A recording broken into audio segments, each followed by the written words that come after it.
इन काफी स्कूलों में ये टीका दिया जाता है अपने नजदीकी प्राथमिक चिकित्सा के लिए। आप जाके पूछ सकते हैं और बड़े बड़े शहरों में तो मिल ही रहा है। अगर वैक्सीन आपको सरकारी में नहीं मिल रहा तो आपके डॉक्टर से आप पूछ सकते हैं और ये टीकाकरण लेना बेहद जरूरी है। जी, तो जैसे कि हम बात कर रहे थे दिमागी बुखार की और आपने कहा कि ये जेई नाम की जो बीमारी है ये किस वर्ष के बच्चे में, किस उम्र तक के बच्चों में होती है और इसके बारे में इसके लक्षण क्या है कि माता पिता को पता चले कि वैक्सीनेशन बहुत जरूरी था या है? जेई जो बीमारी है वो हर उम्र के लोगों को हो सकती है। अच्छा। लेकिन बच्चों में सबसे खतरनाक होती है। इससे छोटा बच्चा से लेके मतलब कोई भी उम्र के लोग ये बीमारी से संक्रमित हो सकते हैं। बच्चों में मौत होना इसमें बहुत आम है। जैसा बच्चा बड़ा होगा, जैसे उसकी इम्यूनिटी बढ़ेगी, वैसे ये बीमारी से उसको उतना नुकसान नहीं होगा।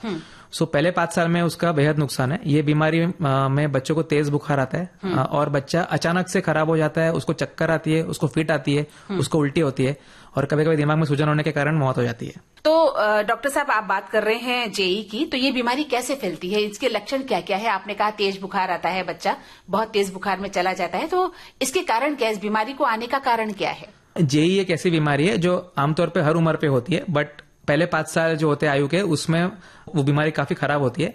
समझो अगर 3 बच्चों को हुई तो उसमें 3 में से 1 बच्चे की मृत्यु होती है, 1 बच्चा पूरा नॉर्मल होता है और 1 बच्चे को ताउम्र फिट की बीमारी हो सकती है। अच्छा। तो ये काफी खराब बीमारी है। जेई फैलता है जनरली पिग्स या तो हम लोग सुअर के पास रहने से फैलता है और मच्छर के काटने से फैलता है। एक मच्छर होते हैं क्यूलेक्स मस्कीटो, जिससे फाइलेरियासिस भी होता था पहले जी। तो वो क्यूलेक्स मस्कीटो के काटने से आपको जेई फैल सकता है। जेई का belt generally eastern UP, Bihar, Jharkhand और कुछ नॉर्थ ईस्टर्न स्टेट्स है। लेकिन बिकॉज अभी लोग वहां से यहाँ आते हैं, माइग्रेशन होता है, तो अभी ऐसा कोई शहर नहीं जहाँ पे पॉसिबल नहीं है। सब जगह जैसे कोविड के समय में लोग एक शहर से दूसरे शहर जा रहे थे तो ये बीमारी फैल रही थी। ठीक इसी प्रकार आपके कहने का मतलब है कि ये बीमारी भी फैल सकती है और ये वैक्सीन प्रिवेंटेबल है। टीका लेने के बाद ऑलमोस्ट 100% आपको कुछ नहीं होगा, इतना उसका गारंटी है। तो टीका लेना बहुत जरूरी है इसके।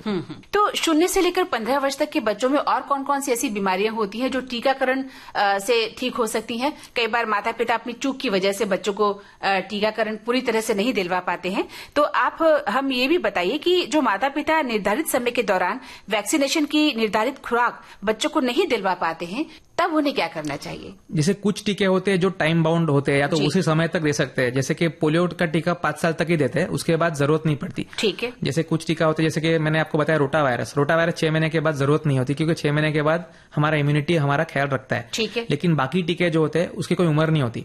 समझो आपने अगर 20 साल तक भी नहीं दिए तो आगे जाके आप कवरेज कर सकते हैं। अच्छा। तो जिसने भी मिस किया है मैं उनको ये बताऊंगा कि आप बिल्कुल देरी नहीं हुई, अभी भी आप ले सकते हैं जाके टीका। अच्छा, तो मतलब उसका फायदा आपको होगा, भले कम होगा, पर जानलेवा बीमारी नहीं लगेगी।